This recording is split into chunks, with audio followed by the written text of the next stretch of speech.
What's going on, guys? I'm Landon from Shoewear, and today we're going to be taking a closer look at the newly released Nike KD 14 Black and White.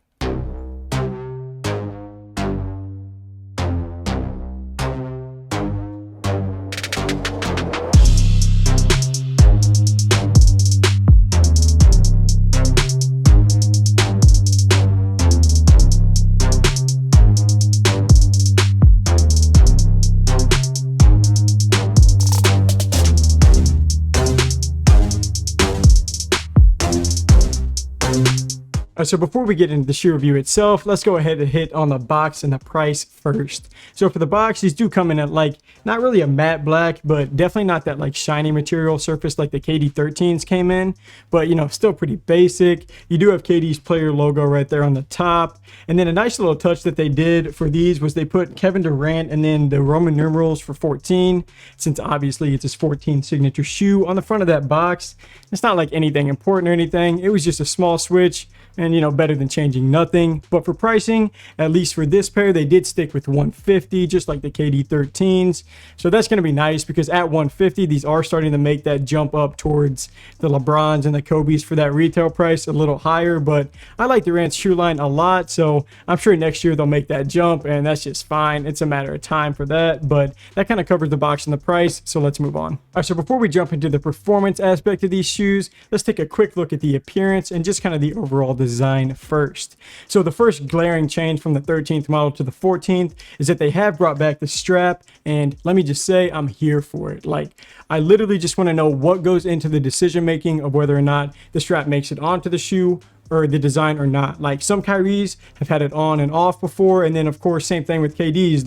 These really do look pretty similar to the KD 7s, and they had the strap on there as well. But nonetheless, the strap is money on this shoe. And overall, I just think it's a super nice look in general. But the strap kind of follows the swoosh design all the way out the side of your foot. And then on the inside of the shoe, you're going to see a few gaps in the material, and that's just there for whatever reason. But the coolest detail on these for me is that on the inside of that shoe, on that same material on the strap, you can actually kind of see tally marks if you look really close, and a rugged font, and you tally those up and it adds all the way up to 14, since of course this is 14th edition for KD's shoe line. And it even has 14th edition really small in font on that strap as well. But going back to the tally font for a second, if you actually pull out the strap all the way, it kind of looks like the blade that the Slim Reaper carries, which is one of KD's nicknames. So I don't know, maybe a little credit to that with the strap and with the spooky tally font. But as for that strap, just bring back the strap, man. You can do so much fun and different things and stuff like that whenever you add that strap. Now, that will give the shoe another way to kind of break down if it gets ripped or something, but I'm taking my chances on that one.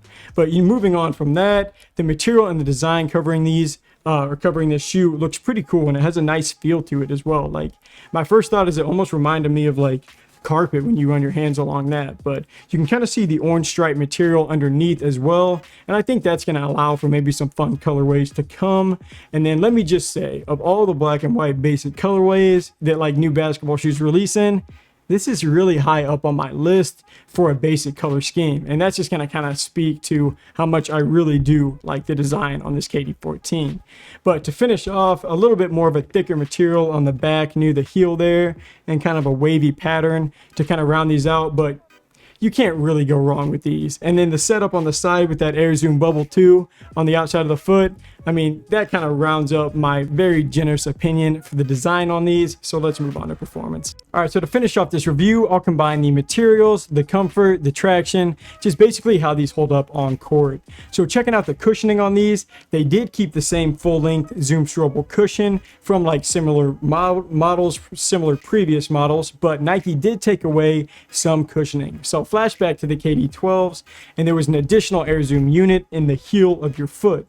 And then on the KD 13s, there was an additional unit on your forefoot. And then these, there isn't one on either. But even with that, I could still feel that responsive cushion pretty much immediately for me. And that's going to be thanks in large part to the foam on that midsole, which feels really squishy. It feels like you're almost walking on a cloud. You can really see how well it responds to having that high pressure applied to it. So even with some cushioning being lost, at least the enhanced foam is something to kind of cushion the blow.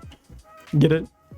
Wow, okay, that should not have made the script. But these KD13s do have the same, or KD14s do have the same insole as the 13 model, which is going to be like that memory foam feel that kind of molds to your foot over time. So with that, you'll have to expect some break in time, especially until it does mold to your foot. But it does feel a little bit more thin than the KD13 insole, so that could help it mold to your foot faster. But as for traction, a few similarities from the KD13 appear on this, with those little oval pieces up near the front of the shoe, and that's going to help you with those side-to-side cuts. But other than that, it still looks a little bit different, but very similar effectiveness to the KD13s, because that traction on that shoe was great. These are the same way, but the rubber is pretty soft on there, so be mindful that if you are looking specifically for something to hoop in outdoors, this may not be your absolute best option to hold up over time. And then finishing off with sizing, I went true to size on these, and I was really happy with the fit.